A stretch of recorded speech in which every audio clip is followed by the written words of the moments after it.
अस्सलाम वालेकुम स्टूडेंट्स, मैं हूं साबिर हयात और आप देख रहे हैं ALM education. Students, mathematics 9th chapter number 12 में से हम थ्योरम नंबर 1 और थ्योरम नंबर 2 कर चुके हैं। आज हम थ्योरम नंबर 3 को सॉल्व करेंगे। सबसे पहले हम इसकी स्टेटमेंट देख लेते हैं।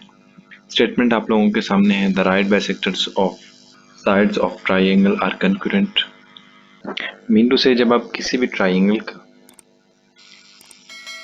साइड्स का बाइसेक्टर लेते हैं, हर एक साइड का बाइसेक्टर लेते हैं, तो वो एक पॉइंट पे मीट करते हैं। जैसे यहाँ पे एक ए बी सी आपके पास ट्राइंगल आ गई, इसका हर एक साइड का मैं मतलब यहाँ पे ए बी से मैं एक बाइसेक्टर ड्रा करता हूँ, बी सी से भी बाइसेक्टर ड्रा करता हूँ। ये एक पॉइंट पे मीट कर रहे हैं, इसको मैं ओ का नाम दे देता हूँ। और ये इसके राइट बाइसेक्टर्स हैं। ए बी का भी राइट बाइसेक्टर है और बी सी का भी राइट बाइसेक्टर है। स्टूडेंट्स, थ्योरम में आपके पास कुछ चीज़ें गिवन होती हैं, कुछ चीज़ें आपको प्रूव करनी होती हैं।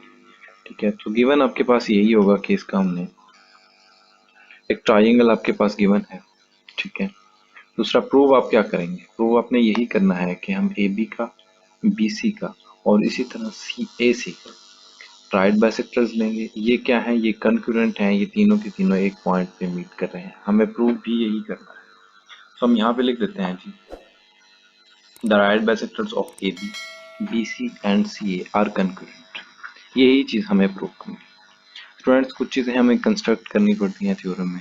सो कंस्ट्रक्शन की तरफ चलते हैं हम। कंस्ट्रक्ट हमने क्या किया? हमने जो लाइन ड्रा की है, ठीक है, जो हमने बाइसेक्टर लिया वो ए बी के ऊपर बाइसेक्टर लिया हमने, इसी तरह बी सी के ऊपर बाइसेक्टर लिया हमने।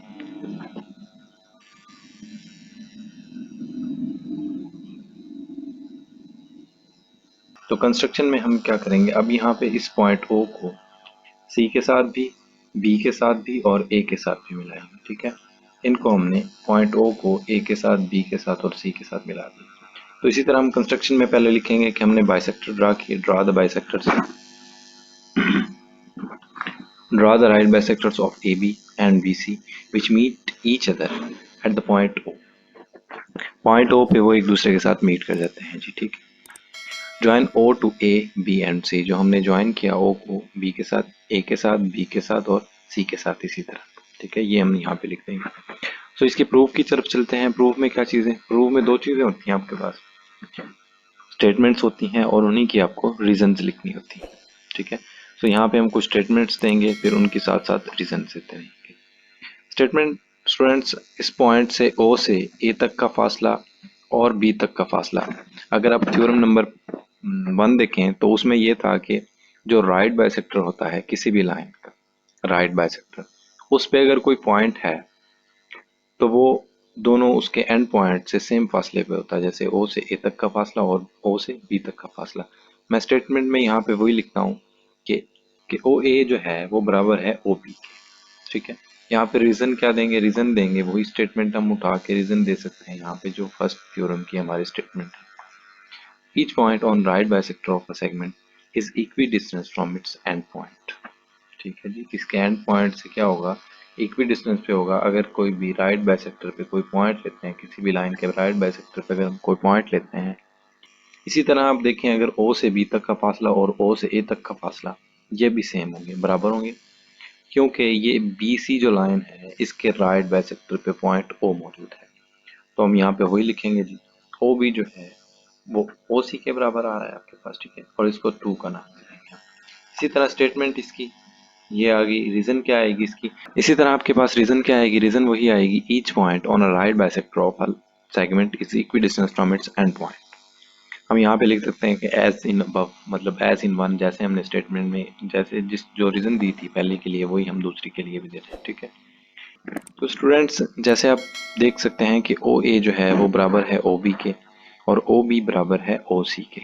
तो अगर आपके पास ओ ए जो है वो बराबर है ओ बी के और ओ बी जो है वो बराबर है ओ सी के, तो इसी तरह आपके पास ओ ए जो है वो ओ सी के बराबर हो सकता है। इन दोनों इक्वेशन से हम क्या निकाल सकते हैं, फर्स्ट से और सेकंड से, कि ओ ए जो है वो ओ सी के बराबर होगा। तो थर्ड स्टेटमेंट हम यही लिखेंगे कि क्या है, point O is on the right bisector of C A. C A के राइट बाइसेक्टर पे भी होगा। जाहिर सी बात है, हमें पता है कि यहाँ पे क्या है जी, ओ ए से फासला, ओ से ए तक का फासला भी सेम होगा, ओ से सी तक का फासला भी सेम है। ये हम लिख एज, ठीक है,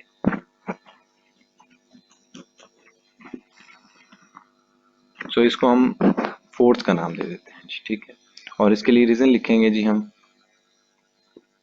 कि हमें ये चीज अबव इक्वेशन से मिली है, above two equations 1 and 2, from 1 and 2 O is equidistance from A and सी।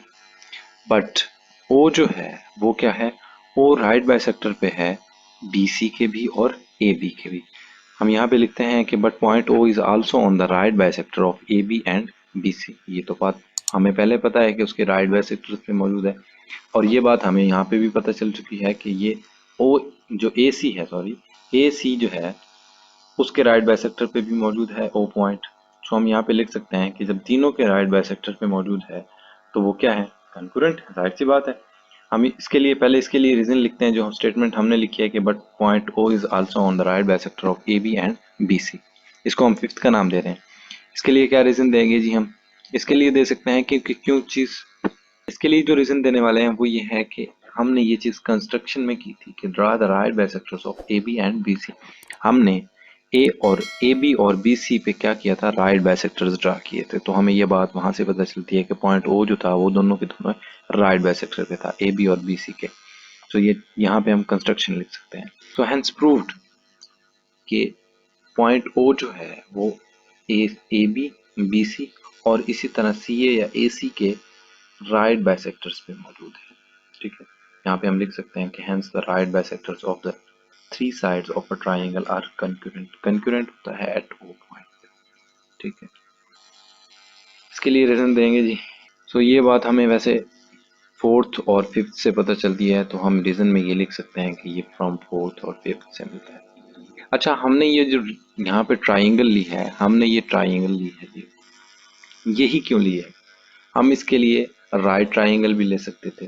तो चलते हैं जी, कुछ इसके जो ऑब्जर्वेशन जो हैं, कुछ हमने वो जो ऑब्जर्वेशंस की हैं वो देखते हैं। ऑब्जर्व दैट, ऑब्जर्व क्या किया जी हमने कि the right bisectors of the sides of an acute triangle intersect each other inside the triangle. अगर हम एक्यूट ट्राइंगल लेते हैं, जो हमने एक्यूट ट्राइंगल ली थी, उसके जो राइट बाइसेक्टर्स हैं वो अंदर साइड, मतलब उसके अंदर वाली साइड पे ही क्या करेंगे, इंटरसेक्ट करेंगे।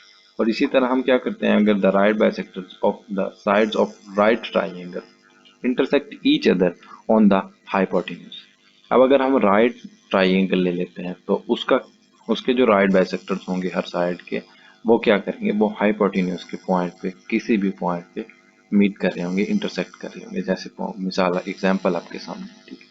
और इसी तरह अगर हम तीसरी ट्राइंगल ले लेते हैं कोई और, the right bisector of the sides of an obtuse triangle intersect each other outside the triangle. अगर हम ऑब्ट्यूज ट्राइंगल ले लेते हैं तो क्या है, उसके आउटसाइड पे, ट्राइंगल के आउटसाइड पे तीनों के तीनों जो राइट बाइसेक्टर्स होंगे वो इंटरसेक्ट कर रहे होंगे, जैसे एग्जांपल आपके सामने। तो ये थी ऑब्जर्वेशन। स्टूडेंट्स, अगर कोई भी इस टॉपिक के रिलेटेड कोई भी क्वेश्चन हो तो वो कमेंट बॉक्स में ज़रूर कीजिएगा। इंशाल्लाह हम आप लोगों के जवाब देने की ज़रूर कोशिश करेंगे। अल्लाह हाफिज़, थैंक यू।